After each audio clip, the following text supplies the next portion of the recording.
oleh pengadilan, oleh hakim. Jokowi juga sempat menanggapi sentilan Ketua Umum PDI Perjuangan Megawati Soekarno Putri yang memintanya menunjukkan ijazahnya agar polemik seputar ijazah ini tidak berlarut-larut. Jokowi menyatakan dirinya sedih dan kasihan jika kasus ijazah ini berlanjut ke proses pengadilan.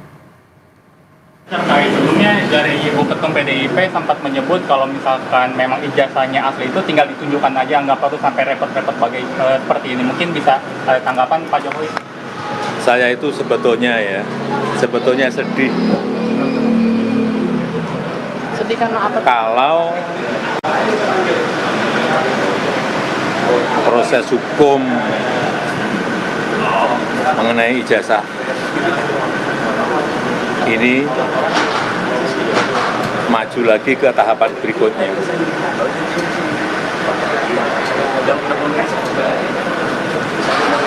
Saya kasihan, tapi ya ini kan sudah keterlaluan, jadi ya kita tunggu proses hukum selanjutnya. Ya, Sarah.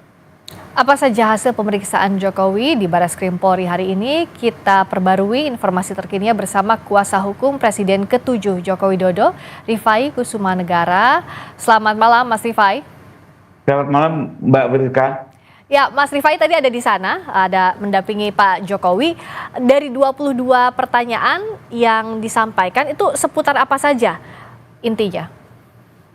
Ya, betul Mbak Priska. Jadi tadi kami mendampingi Pak Jokowi sejak pukul 9.30 memenuhi undangan penyelidikan dari Barreskrim Polri, dan beliau ditanyakan lebih kurang berangkat dari 8 pertanyaan besar. Lalu dari 8 pertanyaan besar ini memang terus berkembang karena pertanyaan-pertanyaan terus didalami, sehingga total di akhir kami hitung 22 pertanyaan. Yang ditanyakan lebih kurang ya seputar riwayat hidupnya, riwayat pendidikannya, termasuk perjalanan beliau berkuliah di UGM ya, sejak diterima, proses perkuliahan, KKN, pembuatan skripsi, sampai dengan proses wisuda hingga pengambilan ijazah itu sendiri lebih kurang. Tadi kita sama-sama melihat Pak Jokowi membawa map hitam, itu isinya apa, Mas? Ya, jadi pertama kan kami hanya menerima panggilan ya, dan memang 2 minggu lalu, maaf saya koreksi, 2 minggu lalu kami juga diminta secara tertulis untuk menyerahkan ijazah. Sekalipun dalam proses penyelidikan kami kooperatif, kami berikan ijazah tersebut 2 minggu yang lalu dan diantar oleh adik ipar beliau. Nah, berikutnya kami menerima surat panggilan hari ini untuk pemeriksaan, tapi ternyata di akhir pemeriksaan kami belum diminta untuk pulang karena ternyata ada proses pengembalian dari Barreskrim kepada Pak Jokowi selaku pemilik, yang berarti proses pemeriksaan laboratorisnya mungkin sudah selesai. Karena itu ijazah tadi dikembalikan dan dibawa langsung oleh Pak Jokowi. Oke. Saya mau konfirmasi lagi, Mas Rifai. Jadi yang ada di map itu ijazah tingkat pendidikan apa saja? Apakah ijazah UGM atau juga ijazah SMA, SMP dan lain-lainnya yang dimintai yang waktu itu diserahkan ke penyidik? Ya, jadi yang dikembalikan tadi adalah ijazah-ijazah yang sudah diterima sebelumnya ya. Dan memang sebelumnya itu ijazah-ijazah tersebut kita serahkan sesuai permintaan Barreskrim. Apa saja itu, Mas? Ijazah tingkat apa saja? Tidak hanya S1, yang ada termasuk yang SMA juga. Oke, jadi ijazah S1 dan SMA ya? Betul, karena yang jadi polemik kan itu ya, yang jadi polemik. Nah, ini berbeda dengan waktu di Polda ya. Jadi kalau yang kemarin itu memang ada permintaan resmi dan ditahan. Tapi kalau yang di Polda ini perlu diluruskan juga, kemarin kami itu diminta cukup menunjukkan. Jadi waktu Polda itu tidak ada penerimaan atau penyitaan. Hanya untuk menunjukkan di SPKT. Karena untuk Polda Metro memang ada prosedur, setiap pelaporan maka bukti awalnya perlu ditunjukkan. Misalnya kalau kita juga mau melaporkan ada sengketa pertanahan, maka sertifikat di saat awal ditunjukkan. Nah, kemarin juga terkait dengan pelaporan pencemaran nama baik, diminta ijazah asli ditunjukkan, setelah itu langsung kami bawa kembali. Itu yang di Polda. Nah, tapi kalau yang di Barreskrim memang sempat 2 minggu lah tertahan oleh, bukan tertahan ya, ditahan, diminta oleh mereka. Oke, jadi pada saat ditunjukkan di Polda, karena di Barreskrim dulu ya, Mas Rifai, betul ya?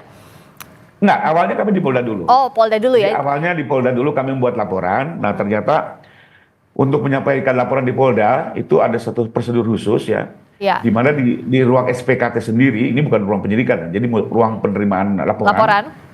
Itu bukti awal harus ditunjukkan dulu. Dan harus asli. Tadinya kami pikir juga hanya fotokopi legalisir, tapi ternyata asli.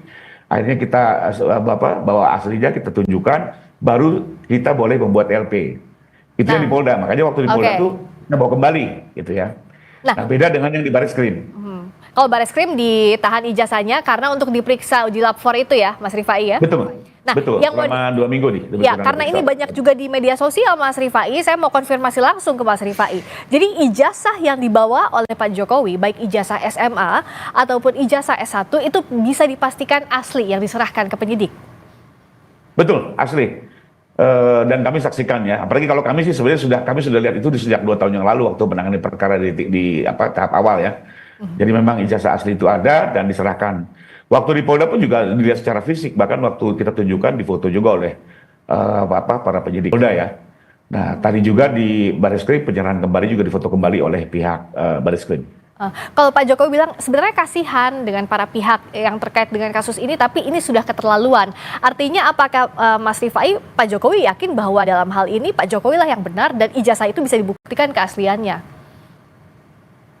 Ya, kalau kami yakin, Mbak. Jadi artinya bagaimanapun ya Pak Jokowi yang mengalami langsung ya, yang menjalani perkuliahan langsung, mengikuti perkuliahan KKN, pembuatan skripsi hingga ujian dan selesai, beliau tentunya meyakini apa yang dialaminya selama ini. Ya. Karena itu juga dia sangat berkeyakinan untuk menempuh semua proses hukum yang ada.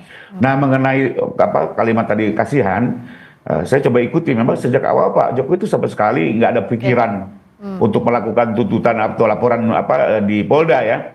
Dan waktu itu pun juga kami kan diminta untuk 2 kali melakukan konferensi pers, mengingatkan semua pihak gitu ya, untuk menghentikan penyebaran hoaks gitu. Tapi terus berlangsung sehingga tadi mungkin kalimat beliau kan sudah tidak ada jalan lain lagi. Saya harus mengupayakan keadilan bagi martabat dan kehormatannya dengan melakukan upaya hukum di Polda Metro. Dan demikian. Proses hukum ini masih terus berlangsung. Kita lihat proses yang sedang saat ini dilakukan oleh penyidik. Terima kasih Mas Rifai Kusumanegara, kuasa hukum Joko Widodo. Ya, sama-sama Mbak Fuska. Sampai Indonesia Malam masih akan kembali dengan sorotan lainnya usai kumandang azan maghrib.